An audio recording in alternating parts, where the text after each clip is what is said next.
Well, I mean, death is such a scary word these days that we come up with euphemisms just to avoid saying the word. We can't even say the word. It's such a taboo subject. You know, people say he passed on or she's in a better place or something like that. But what near-death experiences tell us is that death is just an illusion. It's as easy as waking up from a dream. And, people have these near-death experiences and, sometimes they'll talk about them and people say, "Oh, were you like a ghost?" And they say, "No, no, I was the opposite of a ghost. I was more real, more alive than I've ever felt in my life." And so the message from near-death experience is clear. There's two big messages that were kind of the first things that I learned, and that is, number one, it's all about love. And number two, I'm here today with David Suich. David is a near death experience researcher, author, and spiritual counselor who is currently serving on the board of directors of the Near Death Institute. His spiritual journey began in 2007 during a traumatic time in his life when he clicked on a YouTube video about an atheist who died momentarily and visited heaven. This led him on a 16-year journey of research into near death experiences, including the testimonies of over 1,200 people who have died, seen the afterlife, and returned. David, thank you so much for being my guest today. I'm really honored to have you.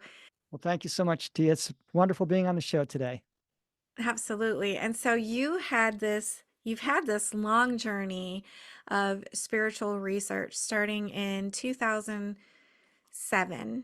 Mhm. And you watched a video about an atheist who died momentarily. Tell me about how your journey began and how you got interested in near death experiences. Well, it actually started in 1999. I came down with chronic tendonitis. It started in my hands and it went to my jaw and then moved to my feet. And so I had severe chronic pain.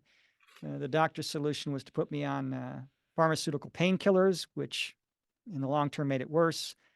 And yeah, I spent tens of thousands of dollars on doctors trying to get it cured, and it just got worse and worse and worse. And by 2007, I had become extremely depressed, and I had been prayed for by quite a few churches, several hundred people over the years, and no healing. And I thought, well, one of two things is going on. Either, there is no God, and I didn't think that was right, or there is a God, but, I'm a disobedient Christian because I was what you would call a born again Christian back then. I'm the son that God's embarrassed of. I want nothing to do with you. You're a screw up. And that was a really painful conclusion.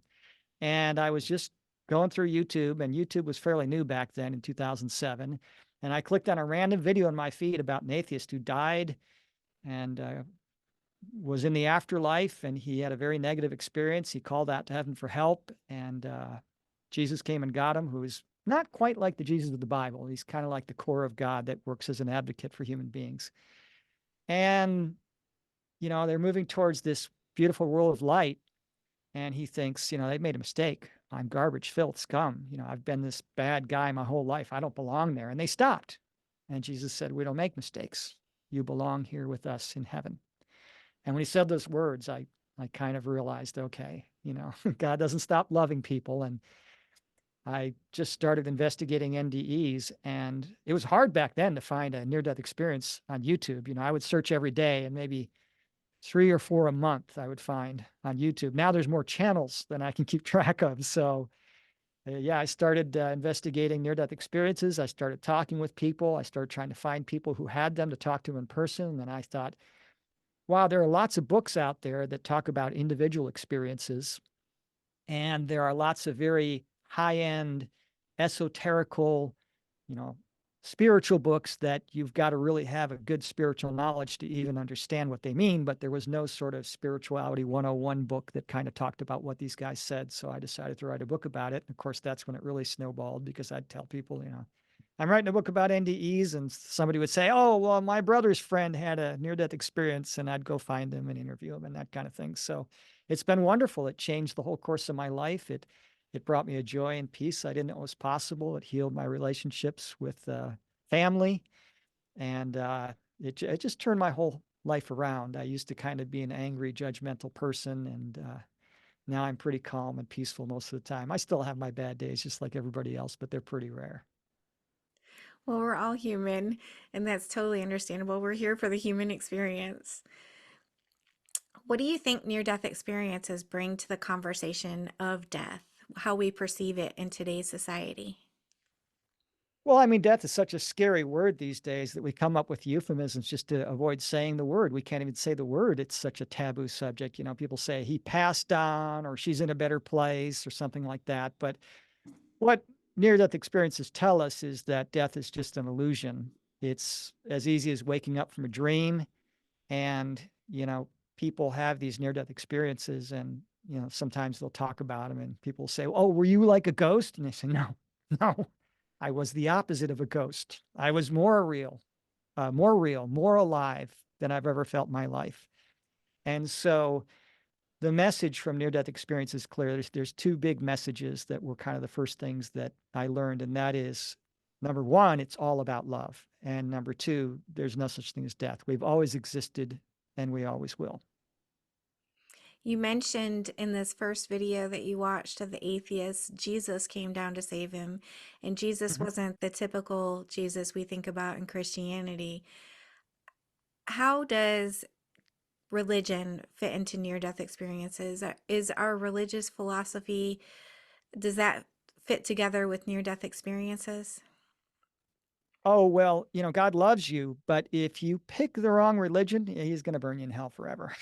No, I mean, that's what people think, right? And we've got all these religions. So, um, I never try and convince somebody who's in a religion to take on my set of beliefs because near death experiences who were there, obviously they are in heaven. Some of them ask several thousand questions and they realize, oh, things are different than what my religion taught.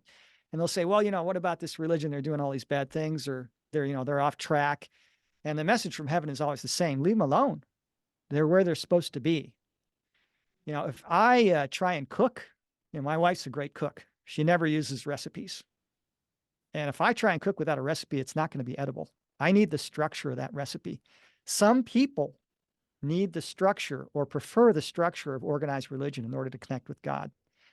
And Cryon, channeled by Lee Carroll, gives a really good example of how God feels about religion. It's probably one of the best examples I've heard. And that is if you were involved in a bitter divorce with your spouse and they get custody of your very young children, and out of spite, they say, well, I'm taking your kids away. You're never going to see your kids again. They take them far away, hide them from you, and they're lost. And you spend a decade looking for them and nothing. And you finally give up in despair. And then another 5 or 10 years passes. And it's out of your mind. It's so long gone in ancient history. And you just have this sort of memory of longing to wish to see your kids. And one day they call you and they say, we've been looking for you all these years. We're in your neighborhood right now. Can we come and see you? Well, it's the happiest day of your life, right? And so you go outside and you wait there on the street and there's a car coming down the street and it's them. Now, let me ask you something. Do you care what kind of car it is? Do you care if it's a brand new car in perfect working condition or a beat up old car with bad brakes and, no headlights and broken windshield wipers and a lot of problems? You don't care. You're happy your kids are coming to see you. And think about how God must feel. We leave the comfort of our heavenly homes. We take on amnesia. We don't even remember him. And we're down here, and then we find a way to connect again and say hi and have a relationship. Oh, he's overjoyed. And it doesn't matter if a person chooses this religion or that, or doesn't have a religion. It doesn't even matter if you're an atheist and you say, I don't believe in God. If you found love, if you're showing love for your fellow man, you've found your Father, you've found God again. And they don't care how you do it. It's just a tool. And another analogy I like to use is Captain Cook's brew. In the late 1700s, ships would spend long voyages out at sea, 2, 3 years. And if they didn't get enough vitamin C in their diet, they'd get scurvy and die. Well, they didn't know it caused vitamin C, but Captain Cook had a brew that had malt and vinegar and pepper and all sorts of horrible ingredients. And one of the ingredients was lemon syrup, which is loaded with vitamin C. So if you drank Captain Cook's brew, you didn't get scurvy. It worked. And that's the way modern religions are. They have many rules and doctrines and things like that, but the active ingredient in any modern religion is the love of God. And so many religions have so much in common, and they preach the same things: brotherly love, charity for the impoverished, kindness, gentleness, forgiveness, self-control. We're all talking about the same thing. There's more things in common than there are separate. So the way I see religion, and I think the way God sees religion, is different people in different cultures honoring God in their own way. And there's something beautiful, I think, about this. I haven't heard this directly from heaven, but I suspect there's something beautiful about all these different religions because, let's say you've got children and they all show love in different ways. One will, do a drawing and say, "Oh, I made this for you, mommy, because I love you." And another one says, "Oh, I want to help you do the dishes." And another one just runs up and hugs you and says, "I love you." And it'd be okay if all your children expressed love to you in the same exact way, but there's kind of a beauty in them all expressing it in different ways. And I think God sees that in us. I love that. That is so beautiful. The analogies that you use to put that together really make a lot of sense. And on that note, talking about religion, do you believe or is there evidence that there is the heaven and the hell? Not quite the way it seems to be laid out in the Bible. And I don't really believe in the concepts of heaven and hell. There are simply countless numbers of realms that have various densities, various levels of vibration. The higher vibrational realms, the less dense realms we would call heavenly, the very low vibration, high density realms we would call hell. But I mean, if you took an alien and you showed him downtown Los Angeles Skid Row, he'd call that heaven. And if you took him, 20 miles away to show him Beverly Hills, he'd call the Skid Row hell. And if you took him to Beverly Hills, he'd call that heaven. But it's just different neighborhoods. And so there are countless numbers of realms that are created by the collective groups of souls that are there. And some souls, for whatever reason, will choose to experience a low vibrational realm, what we would call hell, and it has a purpose in the perfect plan of creation. So when you separate completely from God, when that connection is restored, it's a lot stronger, right? So what happens when you are away from a loved one for 2 or 3 months? They're on a long vacation or something and they come back. There's just a stronger connection. "Oh my gosh, it's so good to see you." And there's this big hug. It's kind of the same thing. Experiencing the opposite strengthens that which we want. Is Earth one of those spiritual realms or is it something different? Well, it's a physical realm, but it's very high density, low vibration. So it's Earth is the most difficult planet in this galaxy in which to incarnate into. So one of the very common things near-death experiencers ask when they're up there is, are we alone in the universe? And it's kind of funny to ask that question. The universe is full of life, and there are other dimensions that containing other universes that are also full of life. And it turns out that consciousness learns through contrast. And near-death experiencers have been told that for the bubble of love in heaven to exist and for the growth of creation to continue, there always must be a small portion of creation experiencing contrast. We have a love-fear duality. So Earth is the only planet that has this love-fear duality, and we are a critical part of the growth of creation. So even though it's a difficult place and it's a very dense, low vibration place, it has its very important role in the growth of the fractal of God. Back in the 70s, Dr. Raymond Moody coined the term near death experiences, along with Elizabeth Kubler-Ross, and they started a movement, really, I believe, where people were starting to realize that these strange spiritual experiences were happening to people when they were having surgery or in car accidents or injured in some sort of way.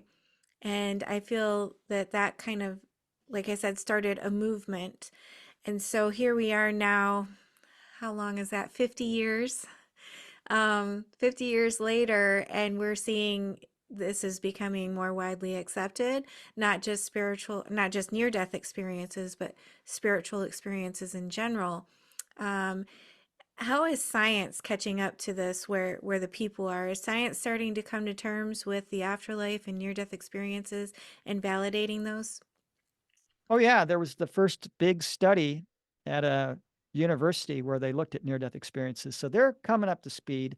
And a lot of people look at spirituality and science and say there's a conflict, but there isn't. We just don't see the whole picture of what's going on. So when a magician does a trick, you see a conflict, right? You know what the laws of physics are, and he seemingly defied the law of physics.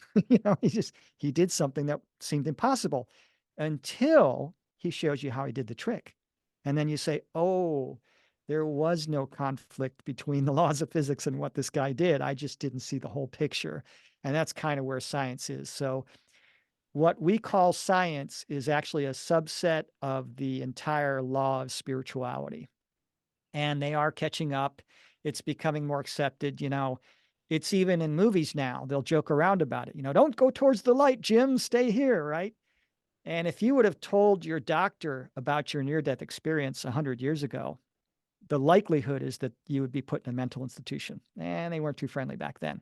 Even as late as 1972, this one woman whose NDE I recently heard from 1972, she was giving birth, died, and they revived her. And when she came back, she told the doctor about her near death experience. 3 weeks, mandatory psychiatric evaluation. Well, that's not happening today. It's becoming more widespread with our communication. More people are talking, and as more people are talking about it, and more people are aware that there's something more to life than these physical bodies, more people are opening up and telling their experiences. My own aunt, she never told us about anything, and when I told her I was writing a book about NDEs, she says, "Oh yeah, I died when I was giving birth to your cousin." She told me all about her experience in heaven. So, yeah, people are opening up and science is catching up, but they're lagging, I think. When my mom found out about my podcast, she was watching a video while I was at her house, and she sat down next to me, and she said, "I have to tell you something." And she continued to tell me about a story when she was giving birth to me and was at the ceiling looking down. She was having a cesarean section, watching them cut her open and take me out. So I think it's so widespread, and people, she didn't know what that was. She just thought maybe she was having a hallucination or a dream or something like that. And now that we have the internet and we're able to share stories and we're able to get the stories out there, I think more and more people are realizing that they too have had a strange experience, that maybe was not a hallucination or a dream, that was a valid either out of body experience or near death experience, or something else in general. But you mentioned um, aliens and channeling and other universes. So we're not the only universe. Is that correct? There's other universes and other dimensions out there. Yes, and one near-death experiencer was shown the general relative size of our entire universe in God's super universe, and he said it was like a pinpoint. So, I mean, we got a big family. Just think about that. If you're traveling at the speed of light, 186,282 miles per second, you can go around the Earth 7 times in 1 second. So, traveling at this speed of light, if you go from one side of our galaxy to the other, keep in mind our galaxy is just a pinpoint of light in our universe. It would take you traveling at this tremendous speed 24 hours a day, 7 days a week for an entire lifetime. And then you'd have to repeat that for 1,200 lifetimes just to cross the pinpoint of light in our galaxy we call the Milky Way. And then our entire universe is a pinpoint in God's super universe. We got a big family. Creation's been going on a long time. Yeah. That's unfathomable to think about how much is out there. And then it's all just one, ultimately, one God, one consciousness. Yes. So we have the illusion of separateness. And you can think about it this way. If you were a tree, if you were the consciousness of a tree, think about taking your consciousness and limiting it and you're going to kind of look at the rest of yourself from one tiny little perspective. So you're going to become one tiny little molecule of one leaf, and you're going to look at the rest of the tree. Now, any place you go in that tree, it's going to look different. And so the way God sort of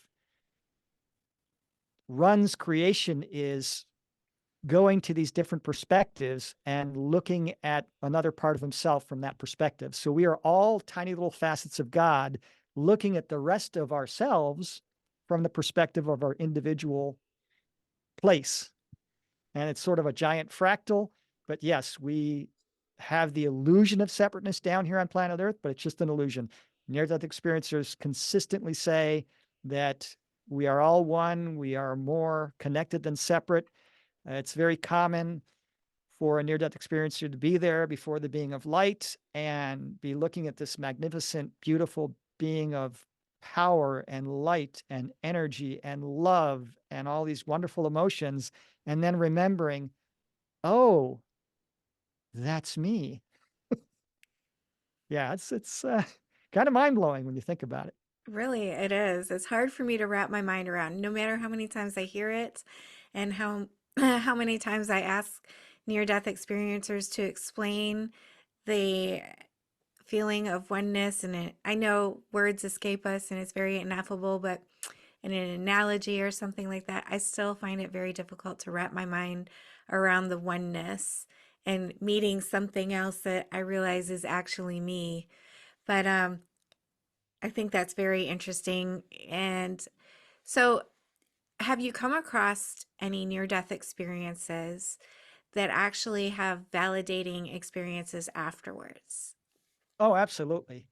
Uh, Probably the most convincing are those who have been blind since birth. So, of the 1,200 plus testimonies I've heard, 4 of them were blind since birth. And they could describe, that these people were wearing the same colored shirts. Of course, they couldn't tell you what colors went with what names because they never learned the colors for the names for the colors. There are quite a few who came back with spiritual gifts. That's pretty common. One guy, he died in a dentist chair from taking Vicodin before he went to the dentist, and they put him under, and he had taken too much medication, and they had to revive him.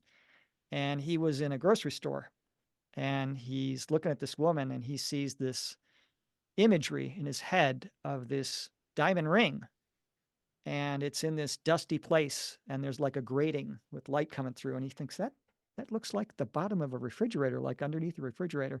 So he walks up to this woman, kind of nervous, and tells her about his vision. And she doesn't say a darn thing to him. She takes a cell phone out of her purse and calls her daughter and says, "Look under the fridge, for grandma's ring." And then she just starts crying.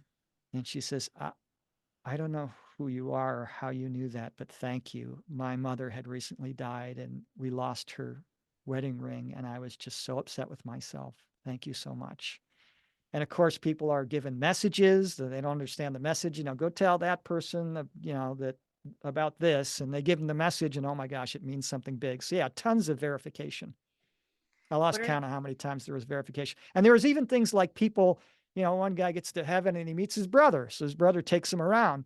He gets back to Earth. The only problem is he's an only child, doesn't have a brother, and he says, "Hey, mom and dad, I met my brother in heaven.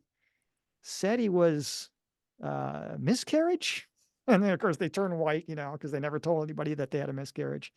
So, yeah, lots of things like that that are kind of proof. I want to go back to science for just one second, real quick about the double slit experiment. What does that say about consciousness? Yes. So, I believe one of your videos, you interviewed a man who was a scientist who talked about quantum science, uh, backing up this near-death experience stuff. And yes, that's very true. Quantum physicists know that when you run a quantum experiment, you have to leave the building because your expectation of the outcome will affect the experiment. So there is an energy in the universe, and some have called it dark matter fabric. And that energy is sort of like the building blocks of creation. And when the human being intends something, the energy immediately starts to take form and works to make that thing happen. So we literally create with our emotional intention. And that is where, you know, concepts like the law of attraction come from. And so when near-death experiencers come back, they say things like, "Well, I had no idea how powerful my thoughts and words are." You know, we're creator gods, little creator gods, just like the big Father God, Father, Mother God. Um, and so our thoughts and words have power. Our intentions have power to create. And of course, down here on Earth, it generally requires physical action, but often people will talk about taking on a certain task or starting a business or a channel like yours. You mentioned it before the show that just things started to fall into place. Well, that's that energy, that building block energy, working to comply with what the human being wants. And it doesn't have this idea of merit, like, oh, does the human being deserve me to, you know, like a genie, like, you know, some people think God is like this cosmic Santa Claus. You know, if you've been naughty, you're not going to get a gift. You're going to get calls. No, the dark matter fabric will, whatever you're focusing on, whether it's something negative or positive, you know, if you're a hypochondriac and afraid of getting this disease and that disease, it says, oh, he's focusing on diseases. Well, this is what we're going to give him. Or a businessman may have this dream of starting a small business and, you know, he's really got the emotional intention to do it and everything just falls into place. That's that energy uh, creating via the process of manifestation. Regarding oneness, how does that relate to reincarnation? Well, when a soul is quote unquote created, they're not really created. They're just sort of separated off. If you think like you got a house plant and you take a little cutting and then you put it in a different environment and it grows and sort of becomes its own. Well, imagine they're always still connected, but separate. Hard to describe the super creation, but that's what happens. So a little piece of the cosmic energy of love that we call God separates. It gets put into a different environment, limits its consciousness, has amnesia in a place like Earth, has its own experiences and grows and develops. And then that little piece of creation, that little facet of the whole can keep developing and growing, just like the clipping from a house plant grows and becomes its own plant. And then clippings, you take clippings off of that and it keeps growing, but it remains connected, unlike the house plant example. So it becomes just sort of a giant fractal. And multiple lifetimes, I don't like using the term reincarnation, but multiple lifetimes are basically just different learning experiences. So just like a human being enjoys having a different experience by taking a vacation to a different country where all the customs are different and the language is different, or they enjoy experiencing a different reality by watching a really good movie or reading a good book and you get into it and you feel the emotion like it's happening to you. Kind of the ultimate of that is souls leaving the comfort of our heavenly homes, coming down and having an earthly experience to help contribute to the growth of creation and for our own purposes of learning and growth. And we don't really learn anything new down here intellectually. When we're in heaven, we're connected to universal consciousness, so we know everything, but we have experiential learning. So it'd be like, you know, you could study everything about Disneyland. You could study every ride, every nut and bolt, every schedule, but until you went to the park and experienced it, you wouldn't know what it was like to go to Disneyland. Same kind of thing. We're down here having experiential learning, and we're getting certain experiences that aren't possible in the perfect environment of heaven. And you mentioned that Earth was one of the most difficult, if not the most difficult planets to exist on. So, are there other places that we are able to go and live lives, or is Earth the only one for us as our souls? Oh no, you didn't start here on Earth. It's way too difficult. You don't like send a child who just learned how to walk on a trip up Mount Everest. You know, he's going to die. So you start out on planets where the society is way more advanced and they're kind of living in peaceful utopian societies. So you get used to physical life and then you take on harder and harder and harder challenges. So if you've gotten to Earth, you know, you're listening to this video right now, pat yourself on the back. You're a quite advanced soul because Earth is the hardest planet in this galaxy in which to incarnate into, and it's the third hardest in the entire universe. So it is like the Mount Everest of physical incarnations. It's like a granddaddy challenge. If you qualified for Earth, you had many lifetimes on much easier planets before you came here. talking about other galaxies and planets, there's discussions and groups that talk about alien abductions or visitations, and that seem very similar to a near death experience in that they're almost like angel like. Do you think those two entities are related? Not really. I think these are beings in our galaxy. Abductions happen for a number of reasons. I know the Greys reproduce through cloning. And when you make a copy of a copy of a copy, it degrades. So long term, it wasn't working out too well. So they are taking genetic samples from us, sort of pure genetic samples to kind of fix their DNA. And those who are abducted usually agreed to that to help them before they came down here on Earth. You do some pre-soul planning. And so they kind of agreed, yeah, okay, if they need to abduct me and take a sample, that's fine. And then some people are taken on visits. I've heard that several presidents of the US in the past were taken up in alien spacecraft. But most of the aliens that come here are benevolent or neutral. About 5% of the aliens in the galaxy are causing problems, misbehaving, but if your consciousness is limited, your technology will be limited. So the 95% that are neutral or benevolent are kind of keeping the rest in check and making sure they don't cause too many problems. And we're being protected by a very powerful group of aliens from the Pleiades.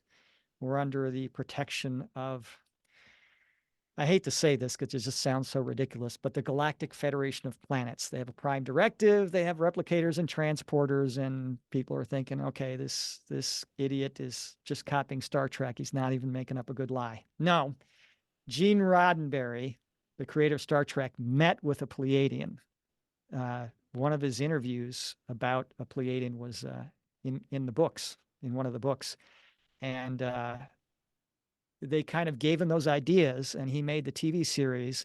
And that was done to kind of put a positive spin on humanity's future, just to kind of let us know this is what's possible, this is what's coming, don't be so negative, and to kind of prepare us. So there is a galactic federation of worlds that's kind of looking over us. We're the most important planet in this galaxy right now. And they're making sure things don't go bad. I've heard about this Galactic Federation.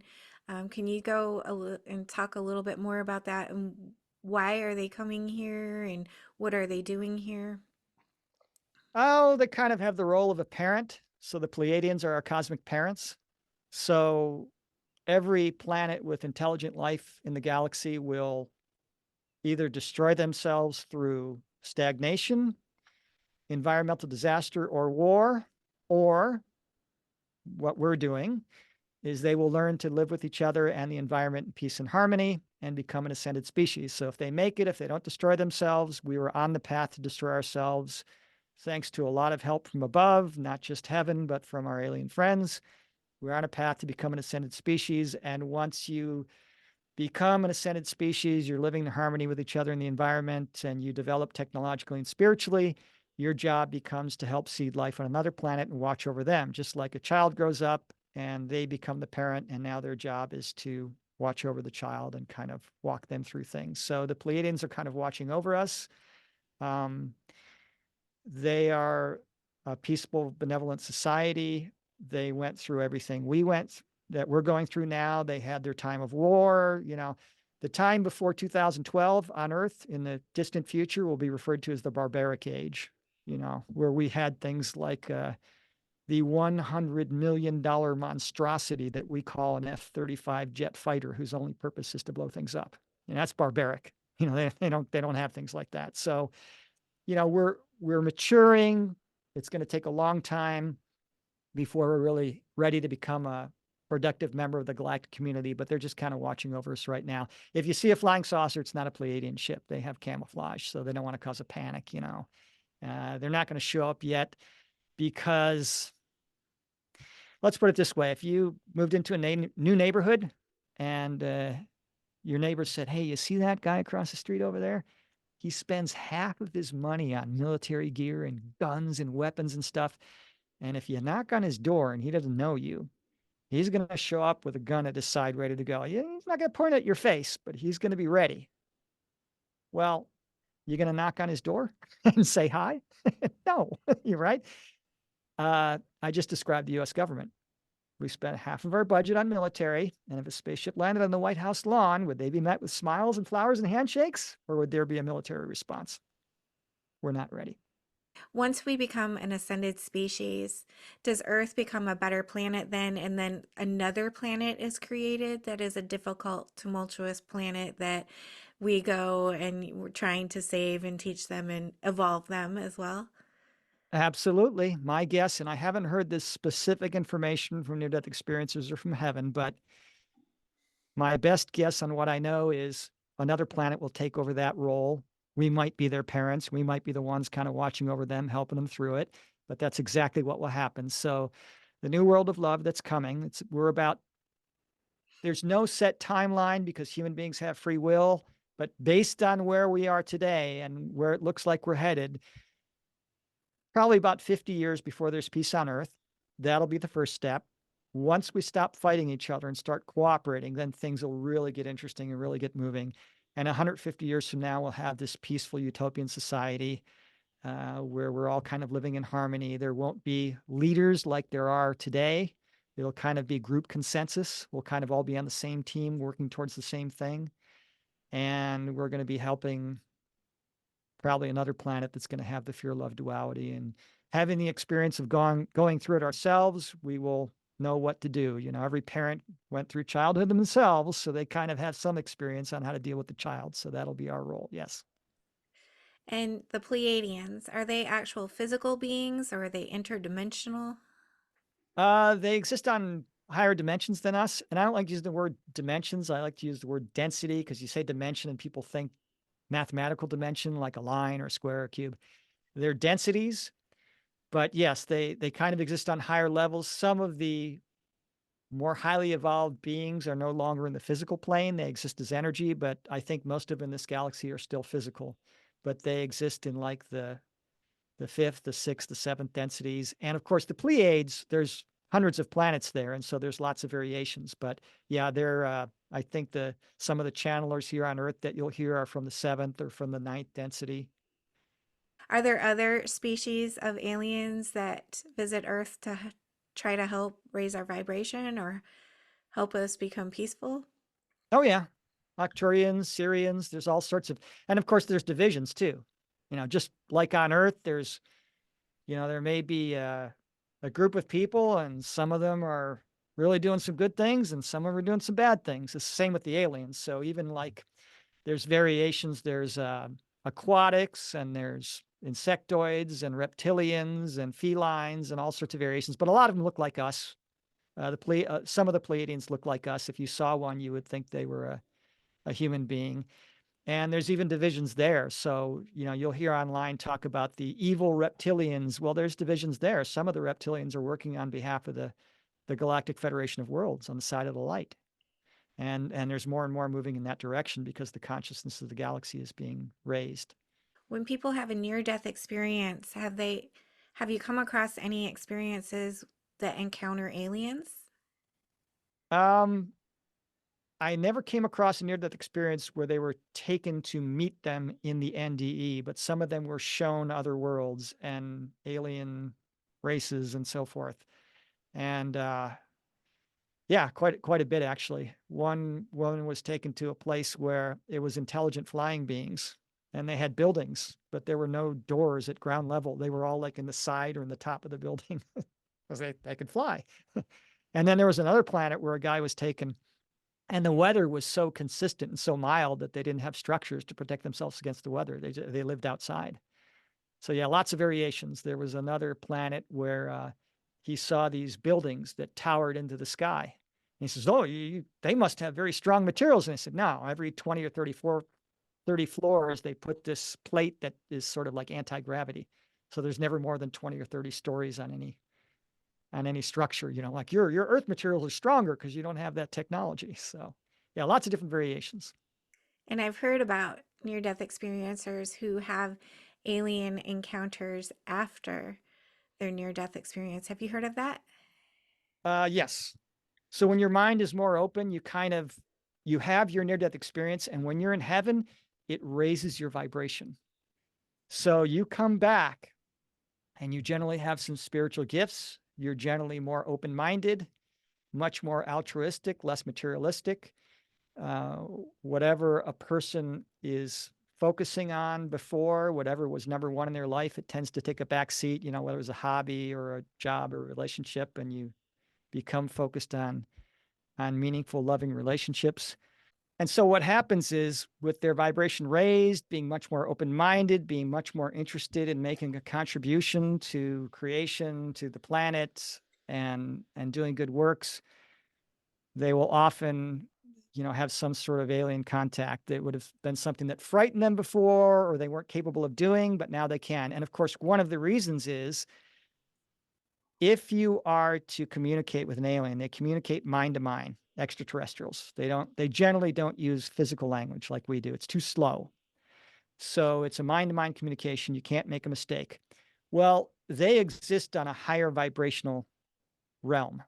And it's just like a radio, like the two-way radios. If you're not on the same frequency, you're not going to talk. And so the human being to channel or to communicate with an extraterrestrial through the vast distances of space, they have to raise their vibration. And the extraterrestrial has to lower their vibration until they match. Well, the human being isn't capable of raising their vibration generally unless they have the natural ability or they have a near-death experience. So a near-death experience can actually absolutely trigger communication with beings on other planets and things like that. That's very common. I know there are some humans that have a direct and very close relationship and they channel information. Are the aliens around all of us, talking to us all subtly? And if so, is there a better way for us to understand that? I really don't know the answer to that question. I know that some people have it as part of their pre-soul planning to have this communication. So if you listen to people like Daryl Anka, who channels Bashar, he was told that you agreed before you incarnated to this life that you were going to have this communication with this alien who is actually another version of him in a different timeline in the future. So he agreed to this. And I think it's all done. Certain individuals do this as part of moving humanity along, expanding our minds, opening up our consciousness to new ideas.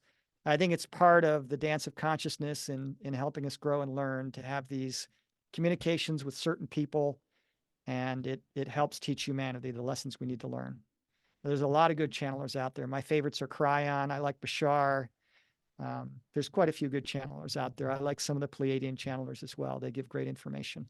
And of course, you always have to use discernment when listening to a channeler because the channeled message is always influenced by the human being who's doing the channeling. So they may not be great at interpreting the message, or the being they're channeling with may not have very high consciousness. We don't know. And so I always try, when I listen to channelers, ask myself, are they preaching a message of love and compassion and kindness and unity? All the good things we hear from NDEs. And if I'm hearing hostility or division, I will shut that channeler off. I mean, they may be legitimate channelers, but if it's not a message based on love, based on integrity, based on all the positive attributes we hear from NDEs, I don't listen to those channels. They're not here for our best and highest good. Well put. And is there a message that you see, or multiple different messages that you see most commonly from channeling? They're very similar to the near-death experience messages. Some of the messages from channelers that I don't hear so much from NDEs are the fact that we are very easily manipulated down here. There's a great deal of manipulation by globalists and powerful people. We're very easily manipulated, and that we are kind of wallowing in fear and doing a lot of dumb things. We're not taking care of the planet. They kind of want us to wake up now. But it's a long process to mature. A 2-year-old doesn't go from being 2 years old to being a productive 25-year-old adult overnight. It takes many years of learning and growing and many mistakes, and that's kind of where we are. So,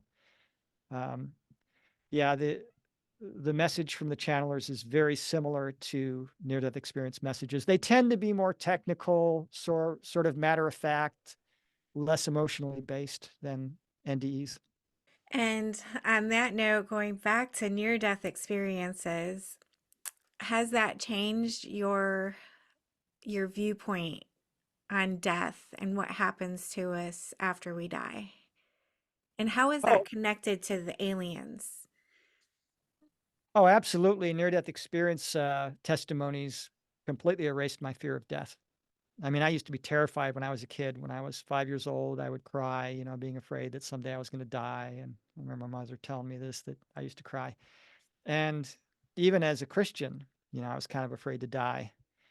And now I don't have any fear of it all. I mean, I realize the great importance of these lives. They're really important. And I'm going to do everything I can in my power to extend my life as long as possible and do as much work and make as much progress down here as I can, because it's a critical part of the growth of creation. But when I think about death, I'm thinking about it as something exciting. It's like going back home after a long vacation, and you're tired and you've been doing a lot of stuff and you saw a bunch of stuff and you learned so much visiting this foreign place, but now you just want to come home and relax and breathe and rejuvenate. And that's kind of how heaven is.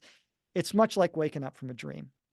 People describe it as like a wonderful feeling when your spirit comes out of your body, like taking off an old, heavy, restrictive winter coat. Or another guy said it was like I was an Eskimo and I was cold my entire life, entire life in the bone chilling cold.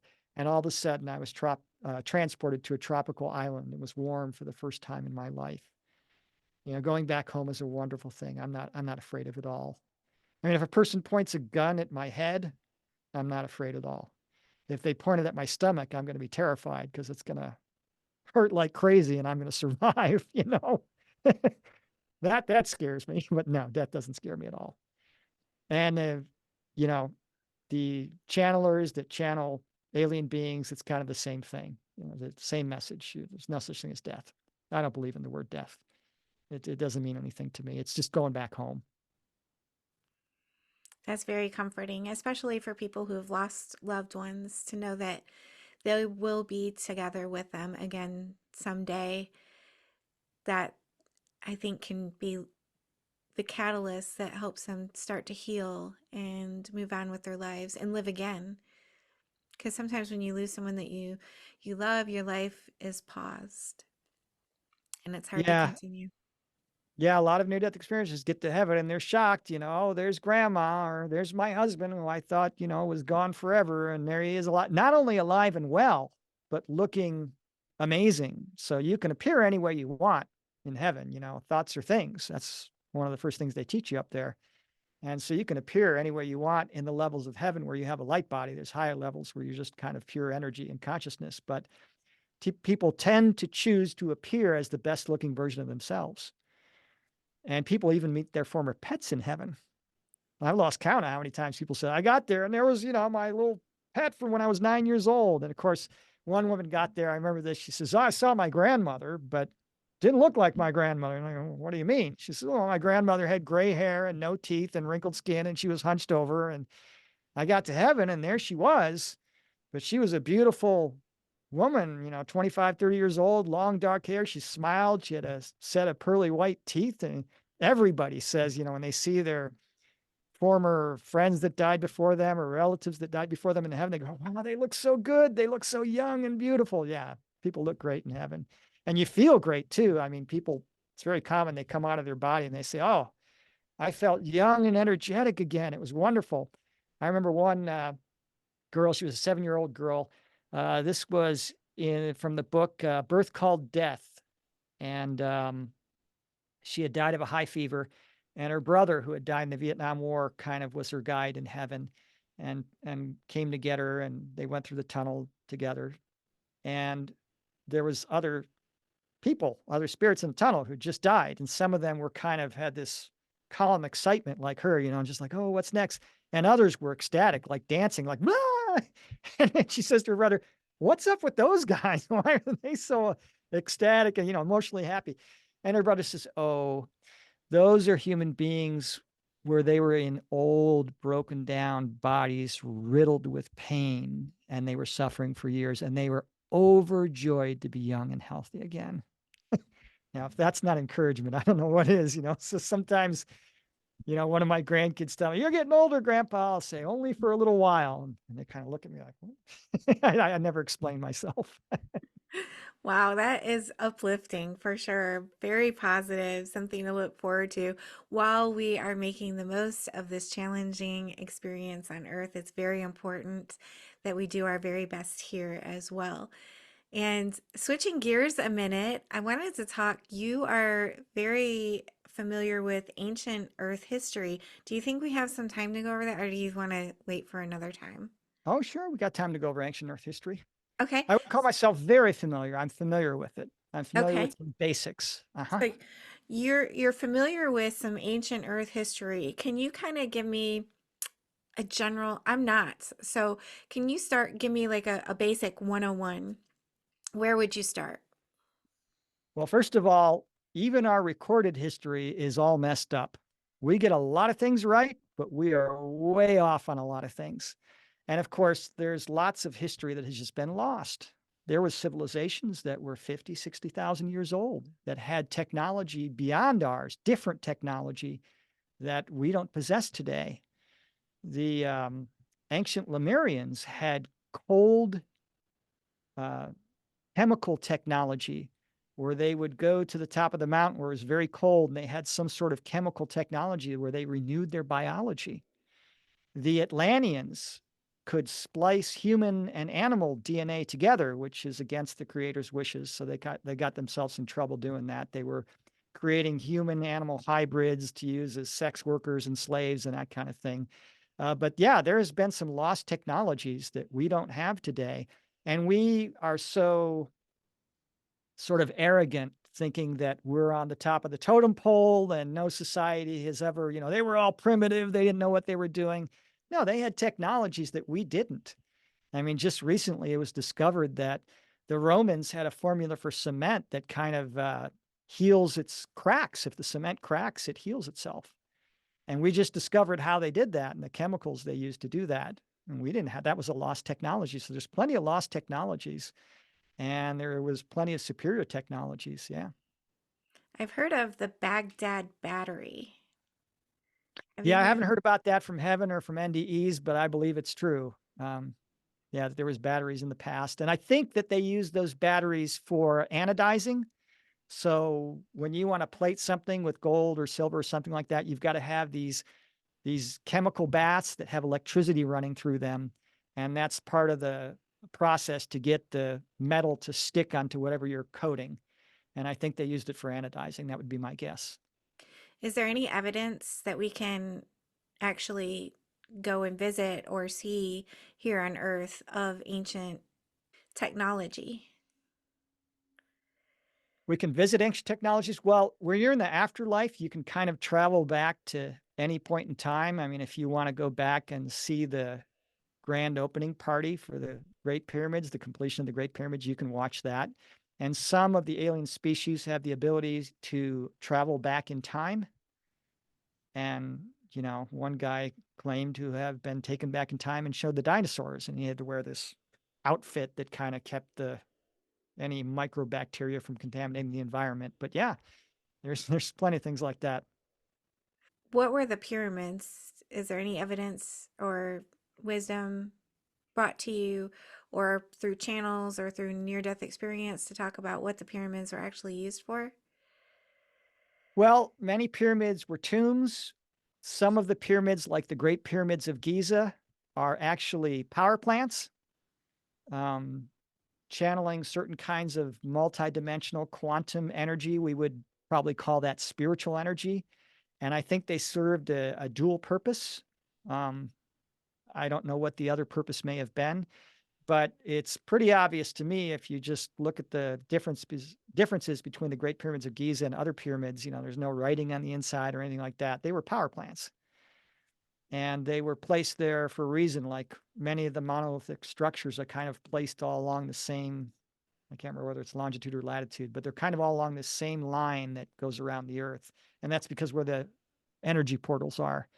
And many ancient cultures were aware of things that we're not. Remember the big scare pre-2012 because the Mayan calendar said it was going to be the end of the world. Remember all that? Oh, yeah. Well, the Mayans were very familiar with the precession of the equinox, which it affects consciousness, and there's this cycle of consciousness, this raising and lowering and raising of lowering. And the dance of consciousness is always two steps forward, one step back. It's part of the way we do things, like rocking a car out of the mud. You go back a little bit, forward even more, back a little bit, forward even more. And the Mayans knew this. They weren't talking about the end of the world. They were talking about the end of an age, the end of the barbaric age, and this new world that's coming. And a lot of ancient texts talk about this. There's a lot of people that know about this. There's even a movie, and I think it's still free on YouTube, called 2012 Crossing Over, New Beginnings, something like that. And this was made, I think, in 2010 or 2011, where they said, no, it's not the end of the world. It's the end of this barbaric age, and it's the beginning of a new world of higher consciousness and humanity living as an ascended species. So there are beautiful things coming. If you watch the 6 o'clock news, you think the whole world's going to hell in a handbasket. But nothing could be further from the truth. We're just going through growing pains. Anytime you go through changes fast, it's painful. Childhood and adolescence is not easy because you're going through a lot of changes fast. And we're going to be a completely different planet in 150 years, unrecognizable from where we are today. And we're going to clean up the planet. We're going to clean up the oil and the air, the soil, and the water. We're going to clean up the big garbage patch, the plastic garbage patch in the Pacific Ocean. We're going to get rid of GMOs. We're going to have clean, renewable, 0-point energy. Not even any windmills or solar. There's going to be this new world that's so different and so amazing. And there's not going to be a struggle to survive anymore. And so in that new world, imagine if you had like a replicator from Star Trek. You can make food, anything you want instantaneously. Well, your daily task of going to work and fixing this and struggling to buy that and surviving is gone. And now it becomes, well, what do I want to do with my time? And so some of these societies, when they get to this advanced place, which that's where we're going, what do we want to do today? Well, let's make a beautiful garden. I mean, in the Pleiadians have gardens that they're just mind-blowingly beautiful. I mean, with nothing like them here on Earth. These amazing gardens. And that's what we'll be doing in the future. The whole society will be focused on teaching children about God, love, science, and we'll build beautiful gardens by communicating with plants and telling them where to grow. And we'll do great works of art and science and all sorts of things. It's going to be a beautiful world, but we're going through the growing changes. We're going through adolescence and childhood and adolescence right now. And there's a lot of mistakes along the way, and we just got to be patient. Patience is my number one weakness. I'm ready for it right now. Yeah, the old joke, the guy who prays to God for patience, like, God, give me patience, give me patience. But yeah, I need it right now. What can we do as individuals to help usher in this beautiful new age? Oh, it's a real easy gig. Near-death experiencers, sometimes when they're up there in heaven, they get told, well, it's not your time. You got to go back and do more work. I want you to go back and change the world. And these people, what? I'm an accountant, what am I going to do to change the world? I'll say something like that, or I'm just a waiter, or I can't change the world. I'll say, sure you can. There's something called a ripple effect. Now, people who have their life reviews in heaven, about a fourth of NDEs experience a life review. They take you through your entire life from beginning to end, and they show you everything you did with a difference. They show you how you affected the people around you. You literally become every person you ever interacted with, as if you were them. So, if you give a homeless guy a sandwich thinking nothing of it, you're going to experience being that homeless guy. And this person comes along and gives you a sandwich and you eat for the first time in 2 days and feel really great. You're going to feel it. If you kick your dog because you're mad at him, you're going to feel the pain of that kick. And this ripple effect goes out. So if I'm nicer to the people around me during my day, that brightens them a little better, makes them a little bit better people. they tend to go out and be nicer to the people they interact with. Now, some near-death experiences have been shown this out to 35 itinerations. So I helped this guy. I did something nice for him. That's one. He went home to his family and was nice to them. That's two. The family members were nice to their friends. That's three. 35. Wow. That is why near-death experiencers say things like, one person living in unconditional love is more powerful than millions living in fear. You bring hope or joy to one soul, and millions receive the vibration because of this ripple effect. So it's real easy. You don't have to point out the bad guys and blow the whistle and say, look at how evil they are and look at all the problems they're creating and put them in jail. The world's not going to change by electing the right set of benevolent leaders. There aren't too many of those. It's not going to change by trying to pass a perfect set of laws to create a utopia on earth through the legislative process. The world's going to get changed by one act of love and compassion at a time. So the way it works is like this. I wake up in the morning, and whether I'm in a good mood or a bad mood, whether I'm feeling like doing good works or not, I go out in the world. I ignore the news, which is poison for the soul. It's a negative fear report. And I just pay attention to my own world, my own little world, the people I come in contact with every day. And I do my best to be loving, kind, and compassionate to them. And that's how the world's going to change. One act of kindness and love at a time. And it ripples out. And it's going to be a grassroots movement. It's already started. We're seeing it today. Yeah. It has started. I have seen it and it's beautiful. And I've seen Yes. the result. People are so shocked if you just stop them and say, "Wow, I love your boots." Or, they're just like, "Oh my gosh, thank you so much." Because they're not used to it. So I'm seeing it more and more. And it's a beautiful thing. Yeah. Yeah, it And it is. it There's doesn't take a lot just to stop someone and give them a compliment not at or all. to let someone go in front of you in traffic. They might be in a hurry. It can be something as small as just holding the door open for somebody or picking up a piece of trash on the street and throwing it in the trash. I mean, when you do that, Mother Earth knows that you care about her. She's got an intelligence. She's got a spirit that inhabits the earth just like we do. So you do something like that, and our Mother Earth knows, oh, my children care about me. They love me. Even that's important. I mean, it's so important to be kind. I'll give you just one example of how important kindness is to heaven and thinking about others. You go through your life review, and sometimes there's, two or three spiritual beings watching, or God, or whoever. Sometimes there's hundreds, sometimes there's thousands. This one guy had thousands watching. He said it was like a stadium full of spiritual beings watching his life review. And he gets to this one part where he's got this bottle of water, and it's, he's half done with it. He doesn't want the rest of it, so he's going to throw it away. He's out and about in the city. So he starts walking towards the trash can, and he sees this little plant struggling to survive. And he thinks, oh, it's a hot day. The plant's probably thirsty. I'm just going to dump my water on that plant, not to waste it before I throw the bottle out.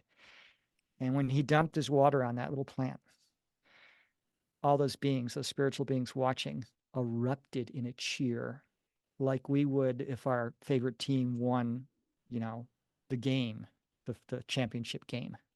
They just erupted in cheer. That's how important kindness is. The smallest act of kindness is to heaven. I love that. And I could probably sit here and talk to you all evening. But do you have any last words of wisdom for my viewers? Well, I would say if you're serious about your spirituality, if you're serious about raising your consciousness, and there's no right or wrong to this. Yeah, you can just go through the world, go through your entire life, just kind of surviving and trying to have a good time. And there's nothing wrong with that. You're going to learn and help creation grow, even doing that. But if you're really serious and you want to make the best of it, you have to disconnect yourself from the frequency of chaos and drama and hatred and division and fear. And that means turning off the news. That means slowing down, you know, putting the cell phone on airplane mode sometimes and going for a walk in the park with a friend, forgetting about, what we're upset about that happened yesterday and not worrying about what's going to happen tomorrow.